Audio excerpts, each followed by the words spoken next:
কোনো টাউনশিপে কয়েক ডজন দরিদ্র শিশুর জীবন কিভাবে বদলানো সম্ভব? পোয়েলো মোফালো সেই লক্ষ্যে এক বোর্ড বেছে নিয়েছেন। স্কেটবোর্ডিং বেশ কঠিন কাজ। কঠিন পরিস্থিতিতেও শক্ত থাকার ক্ষমতা গড়ে তোলে। ক্ষমতা ঠিকমতো রপ্ত করা পর্যন্ত চেষ্টা চালিয়ে যাওয়ার অভিজ্ঞতাও প্রাপ্তবয়স্ক হওয়ার পরেও কাজে লাগে।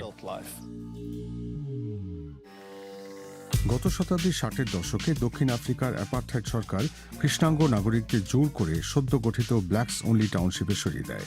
প্রিটোরিয়া শহরের লেডি মেলবোর্ন এলাকার অনেক মানুষকে আজকের জমজমাট মামলুদি টাউনশিপে থাকতে বাধ্য করা হয়।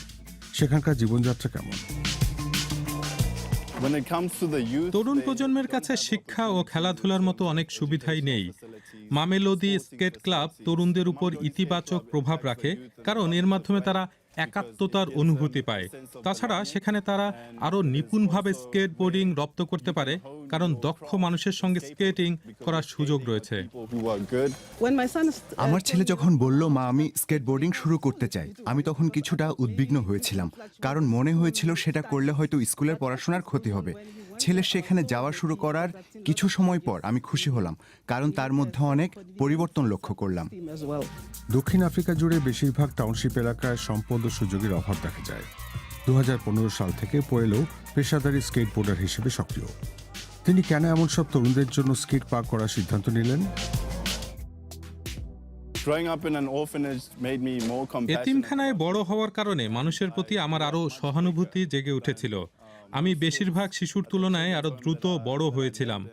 যে চিলড্রেন্স হোমে ছিলাম সেখানকার অনেক শিশুর মধ্যে অনেক সমস্যা ছিল। তারা নির্যাতন ও অবহেলার শিকার হয়েছে। সেসব দেখলে জীবন সম্পর্কে ধারণা বদলে যায়। হোমের মালিক ছিলেন এক নারী। তিনি নিজের ছেলেকেও সেখানে নিয়ে আসতেন।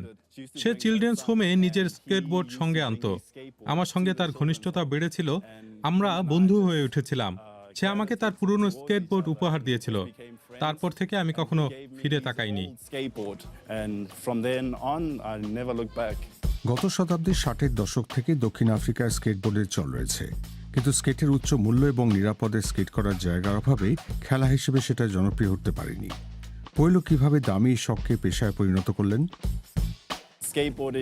স্কেটবোর্ডিং এক শৈল্পিক অভিব্যক্তি।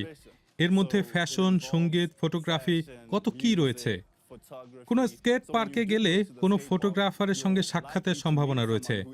এমন এক ব্যক্তির সঙ্গে আলাপের পর তিনি আমাকে মিস্টার প্রাইসের জন্য এক বিজ্ঞাপনের অংশ হওয়ার প্রস্তাব দিলেন। সেই ঘটনা অনেক সুযোগ করে দিয়েছিল। আমি তখন মডেলিং শুরু করলাম। চিলড্রেন্স হোমের কাছে স্থানীয় এক দোকান ছিল, নাম ছিল ওমনি স্কেট অ্যান্ড সার্ভ। সেই দোকান আমাকে ইনডোর্স বা সমর্থন করে। তারা স্কেটবোর্ডিং এর পোশাক ও সামগ্রী বিক্রি করত। আমরা ব্র্যান্ড হয়ে উঠলাম, দোকানের ব্র্যান্ড অ্যাম্বাসেডর হলাম। 18 বছর বয়সে পোয়েলো হোম থেকে বেরিয়ে এসে প্রিটোরিয়ায় নাট্যশাস্ত্র পড়ার জন্য আংশিক বৃত্তি পান। কিন্তু তিনি নিজের ক্যারিয়ার শুরু করার দিকে মন না দিয়ে কেন মানুষের উপকারের পথ বেছে নিলেন? এই কাজ আমাকে আরো পরিপূর্ণ করে তোলে। ক্যামেরার সামনে দাঁড়িয়ে ভান করা অনেক সহজ, কিন্তু অন্য কোনো মানুষকে তুলে আনা অনেক বেশি অর্থবহ, যেমনটা আমার ক্ষেত্রে ঘটেছে। অনেক মানুষ আমাকে সাহায্য করেছে, তাই আমি কিছু ফিরিয়ে দিতে চাই।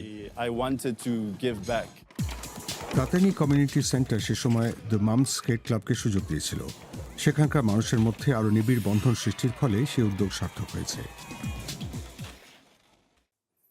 প্রিয় দর্শক, কেমন লাগলো আমাদের প্রতিবেদনটি? আপনার মন্তব্য বা কোনো প্রশ্ন থাকলে জানান আমাদের। আর আমাদের সঙ্গে থাকতে চ্যানেলটি সাবস্ক্রাইব করুন।